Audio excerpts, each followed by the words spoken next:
Bonjour à tous, je suis content de vous retrouver pour cette nouvelle capsule qui va aborder les énergies universelles entre le 1er et le 18 février 2026, dans lequel le Soleil se trouve dans le signe du Verseau, tandis qu'en numérologie, le mois de février vibre sur le nombre 3.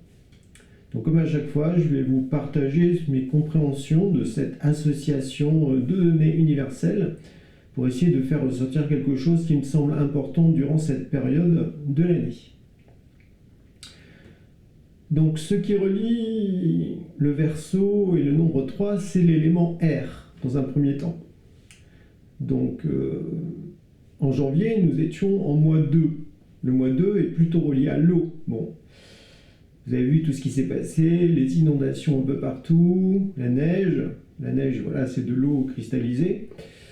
Partout, vraiment, partout en Occident. Donc c'était assez intense. Comme nous sommes en année 1, tout est amplifié, tout est intense. Donc maintenant, durant cette période entre le 1er et le 18 février, on va basculer dans l'élément R++. Donc il pourrait y avoir des tempêtes, des tornades, tout ça. Donc il faut bien s'accrocher en quelque sorte.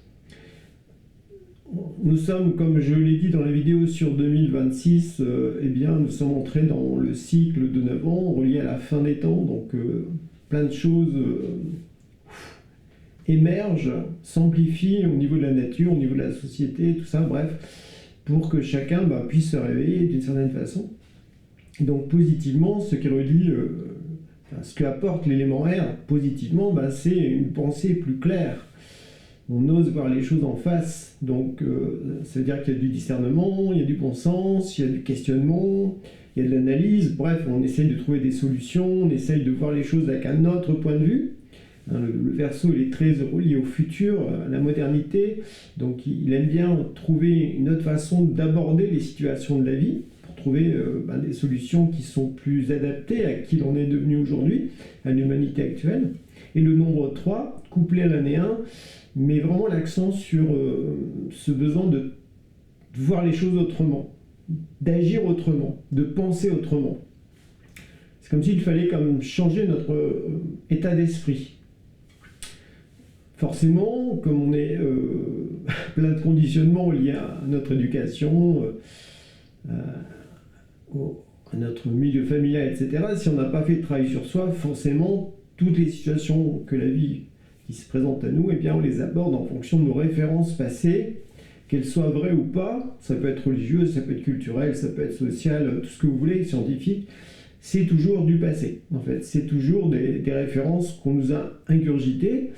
Est-ce qu'elles sont vraies ou pas? Finalement, on n'en sait rien si on ne les a pas vérifiées proprement dit. Or, le milieu éducatif fait tout pour que justement les êtres humains ne pensent pas par eux-mêmes, et qui, au contraire, qu'ils croient. Un peu comme dans la religion, il faut croire, mais il ne faut surtout pas se poser de questions. Donc il faut croire le gouvernement, il faut croire les scientifiques, mais surtout pas remettre en question ce qui est dit. Donc, quand on rentre dans un bon élément R, avec le Verseau couplé au nombre 3, il y a ce besoin de vérité qui est très fort, ce besoin de comprendre pour justement être libre de prendre des bonnes décisions, de faire les bons choix en fonction de ce qui nous semble juste profondément en soi. D'où le fait que durant cette période, c'est une très bonne... entre le 1er et le 18 février, c'est une très bonne période pour se poser des questions existentielles, trouver des solutions, écouter aussi le point de vue des autres, parce que ce qui relie aussi le Verseau et le nombre 3, c'est la notion d'amitié. Donc se trouver de véritables amis, c'est-à-dire des gens qui pensent aussi par eux-mêmes, qui ont une certaine expérience de vie, qui la partagent et qui, de ce fait, quand on est ensemble et qu'on partage sur certaines compréhensions, sur certaines situations ou sur certaines expériences qu'on peut vivre intérieurement, c'est très enrichissant. C'est-à-dire que chacun va l'aborder en fonction de son histoire, etc. Mais en même temps, en cherchant la vérité, on peut découvrir quelque chose qui était au-delà de soi et qui nous apporte aussi des éléments de compréhension supérieurs, voire des solutions pour justement remédier à certaines problématiques que l'on peut rencontrer. Ou voir la vie autrement, ou se voir soi-même autrement, parce que le nombre 3 est beaucoup relié à l'image que l'on a de soi. Donc, d'où le besoin, au fond, de s'individualiser. Donc, ça va bien aussi avec l'année 1. Il faut comme s'individualiser, il faut comme revoir l'image que l'on a de soi, ou le rôle que l'on joue dans la société. Donc ça, c'est beaucoup lié à la personnalité. La personnalité fonctionne sur les rôles. Voilà, elle a des étiquettes, elle met les gens en case et tout. Alors que l'esprit, lui, il essaye d'être vraiment lui-même, donc de se déconditionner au maximum pour être le plus vrai possible dans n'importe quelle situation et face à n'importe qui. Donc cette soif de vérité qui débouche sur la liberté est aussi reliée au Verseau. Parce que le Verseau, lui, il va être libre. Mais qu'est-ce que ça veut dire être libre? Est-ce que ça veut dire je fais tout et n'importe quoi puis je ne me soucie pas des conséquences? On va dire que ça c'est une fausse liberté, la fausse liberté de l'ego. La vraie liberté, ça consiste à, au fond, se libérer de son karma négatif, de ses conditionnements, de ses limites, de ses croyances pour être dans la vérité, pour capter ce qui est vrai, pour capter ce qui est bienveillant, pour capter ce qui est essentiel. Donc cette association du Verseau et du nombre 3 nous invite vraiment à utiliser notre pensée, notre réflexion, notre observation de la vie pour justement tirer des leçons, voir ce qui est vrai, voir ce qui est faux, se poser des bonnes questions, trouver soi-même des réponses. Bref, c'est l'aspect positif en fait de l'air. Quand c'est l'aspect négatif de l'air, on se disperse dans un tas d'enseignements, de connaissances, de vidéos, de conseils. Tout. Puis finalement, c'est plus ce qui est vrai, parce que soi-même, on ne veut pas faire l'effort de penser. À notre époque, cette extinction de la faculté de penser s'amplifie énormément avec l'IA. Mais c'est du délire, comment ça s'est amplifié de plus en plus. Aujourd'hui, tous ceux qui font des grandes écoles, tous ceux qui ont des grands diplômes, en fait, ils ne vont pas trouver de travail. Ils en trouvent très peu, parce qu'en fait, l'IA remplace tout. Donc, tout ce qui était métier intellectuel, de compréhension, tout ça, en fait, l'IA fait mieux que les êtres humains. Et donc, c'est comme si cette vague d'intelligence artificielle qui bascule après vers la super intelligence artificielle, voilà, fait que de plus en plus de gens vont se retrouver au chômage, vont perdre leur emploi, bref, ça va être dramatique. Et donc, derrière ça, il y a aussi ceux qui dirigent le monde veulent tout faire pour que les êtres humains ne pensent plus, voilà, que ce soit les machines qui pensent à leur place. Et donc c'est dramatique, parce que si l'être humain ne pense plus, il n'est plus vraiment humain, il se comporte instinctivement comme les animaux. Donc c'est ça qui nous différencie aussi du règne animal, c'est qu'on a une pensée individuelle, on a du discernement, encore faut-il l'utiliser, encore faut-il vouloir penser par soi-même, plutôt que de tout de suite s'en remettre à la technologie, ou tout de suite demander aux autres ce que je dois faire. Au fond, être dépendant soit d'une machine, soit des gens qui vous entourent. Donc surtout pas. L'être humain, pour être libre, il faut être autonome au niveau de sa façon de penser, autonome dans ses choix, dans ses décisions, et autonome dans ses actes. Il faut que les actes correspondent vraiment aux décisions que l'on prend. Voilà. À ce moment-là, on ressent une grande force, un grand alignement. Mais si on ne veut plus penser, et qu'on tout de suite on demande à la machine de qu'est-ce que je dois faire pour n'importe quoi, waouh, c'est dramatique. L'être humain bascule de plus en plus dans la paresse, et c'est ce que veulent ceux qui gouvernent le monde en arrière-plan, c'est que les êtres humains deviennent de plus en plus passifs, de plus en plus soumis, qu'ils acceptent le revenu universel, du genre c'est les machines qui vont s'occuper de tout, on va vous donner de l'argent pour vos loisirs, tout ça. Mais au final, c'est quoi? C'est de l'esclavage. Il faut faire les choses en face. Donc, et donc là, une des grandes questions qu'on peut se poser durant cette période entre le 1er et le 18 février, comme le Verseau est relié au futur et le 3 est relié aussi à la jeunesse, bien une des grandes questions c'est quel futur je veux donner à mes enfants, si on en a? Quel futur je veux donner à la jeunesse?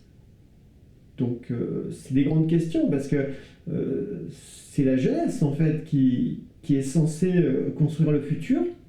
Mais là, en fait, la vision du futur proposée par la société hyper-matérialiste et technologique, c'est plus du tout ça, c'est la machine, les robots qui remplacent l'être humain partout. Et l'être humain, en fait, il disparaît petit à petit. Donc, et ça s'accélère de plus en plus. Si on est lucide, on voit que waouh, ça s'amplifie là. En 2025, mais entre le début et la fin de l'année, mais ça s'est amplifié d'une façon phénoménale. Et là, bah, ça va ne faire que s'amplifier en fait durant toute l'année 2026. D'où le fait d'être lucide des dangers vraiment de ce que représente l'IA, les technologies, le revenu universel, bien sûr le contrôle avec l'identité numérique qui est là, sort de plus en plus. Or, le mois 3, c'est un mois qui touche la jeunesse, donc ça veut dire que forcément il va y avoir des attaques contre la jeunesse. Maintenant, bientôt, il va y avoir des lois qui vont être votées en disant, ben voilà, si vous n'êtes pas fiché au niveau de l'identité numérique, si vous avez 15 ans ou pas, ben, vous ne pourrez plus accéder aux réseaux sociaux. Donc forcément, comme les jeunes, la majorité ne pensent pas et qu'ils voient que leur petit plaisir, leur petit désir, ah ben, ils vont entrer dans le système. Et en fait, la jeunesse qui est censée construire le futur, ben, en fait, elle est totalement sabotée. On va dire, ceux qui peuvent s'en rendre compte, c'est ceux qui ont vécu, ceux qui sont nés dans les années 60, 70, voilà, 80, avant l'arrivée de la technologie, où justement, nous avons eu une jeunesse, nous étions dehors, quand il y avait de la neige, bon, on faisait des bonhommes de neige, etc. Aujourd'hui, quand il y a de la neige, tout ça, le moins de trucs, hop, les gens sont dans leur smartphone, leur tablette, ou leurs jeux vidéo, puis en fait, ils se coupent totalement de tout, et c'est dramatique, en fait.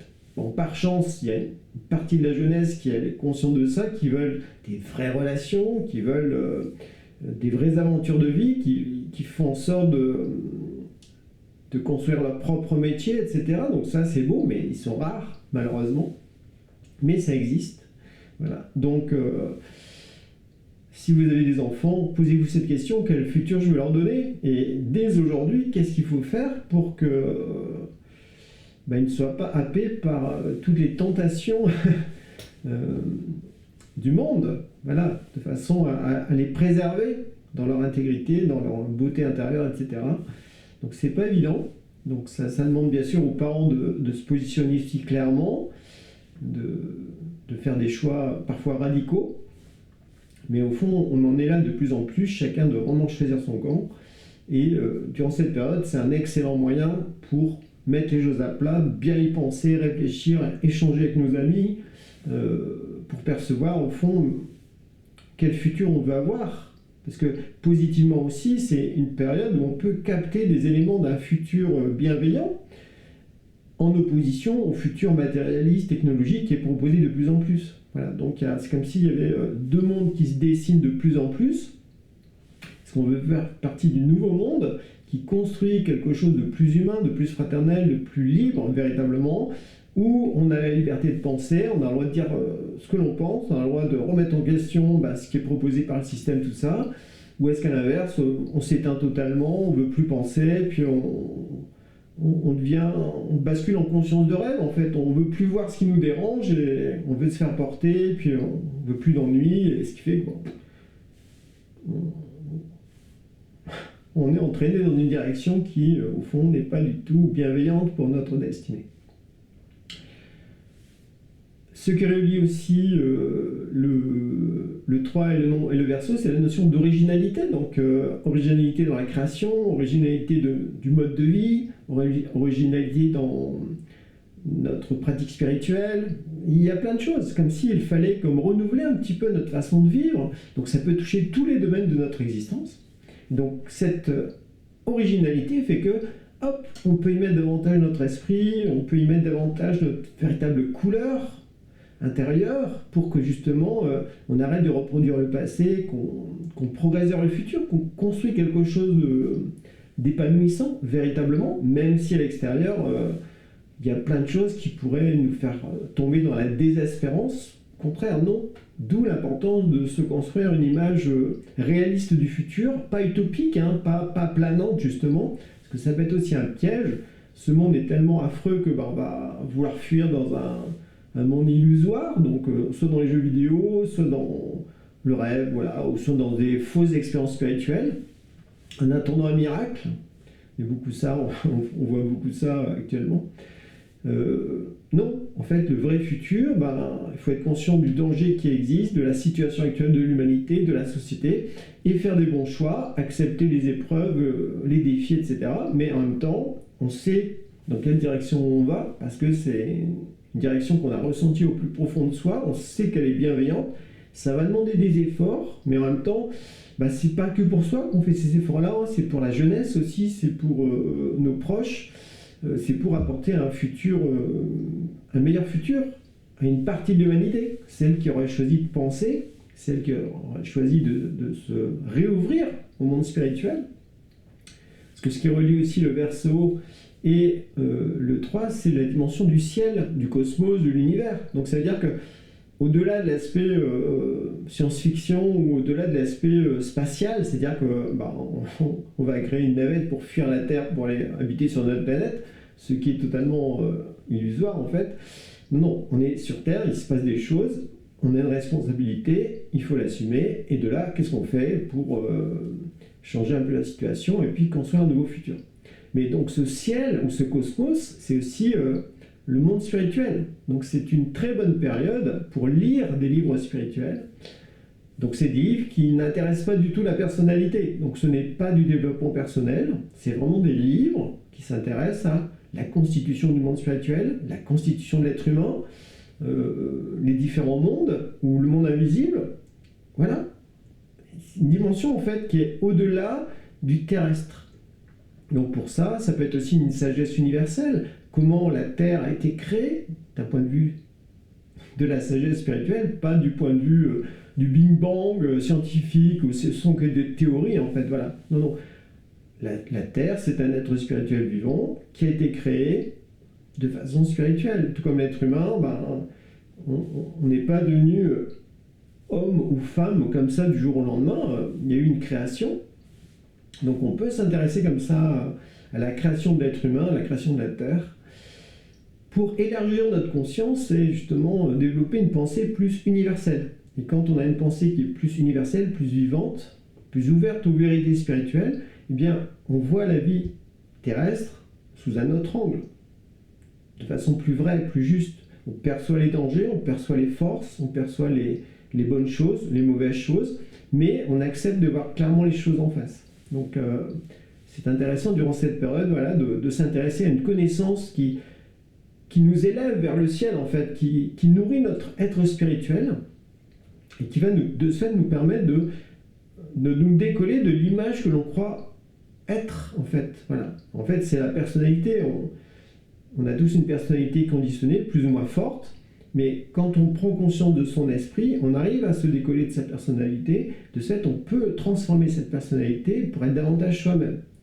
Alors que quand on n'a pas conscience de son esprit, on croit dur comme fer qu'on est cette personnalité, qu'on fait partie de tel milieu culturel, qu'on a telle histoire familiale, etc.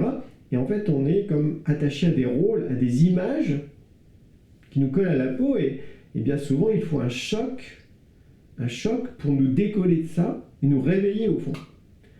Donc ce choc, ça peut être... il nous arrive quelque chose de très grave au niveau de notre maison, comme on a pu voir, inondation, il peut se passer des trucs graves où on perd un emploi, ou une relation amoureuse qui se termine.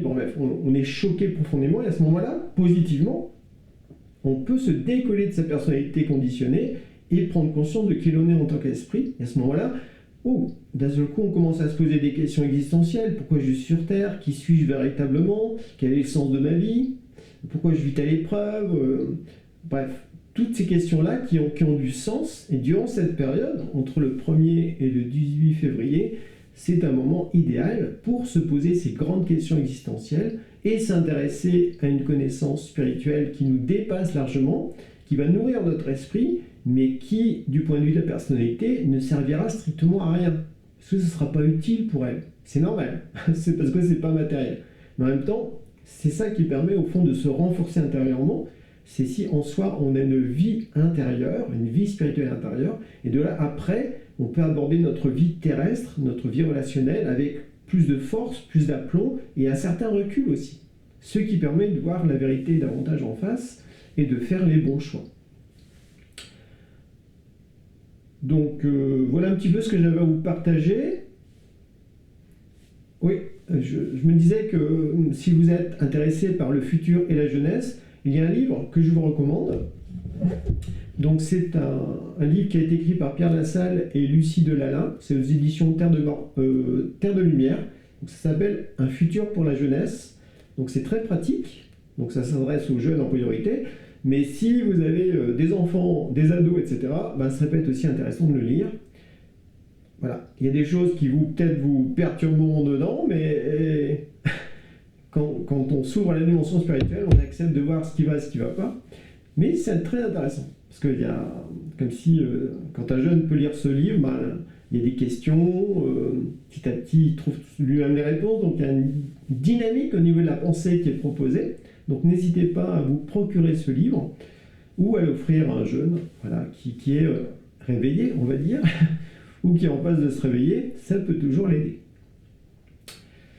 Je vous souhaite à présent une bonne journée, et au plaisir de vous croiser dans une prochaine vidéo. Bye bye.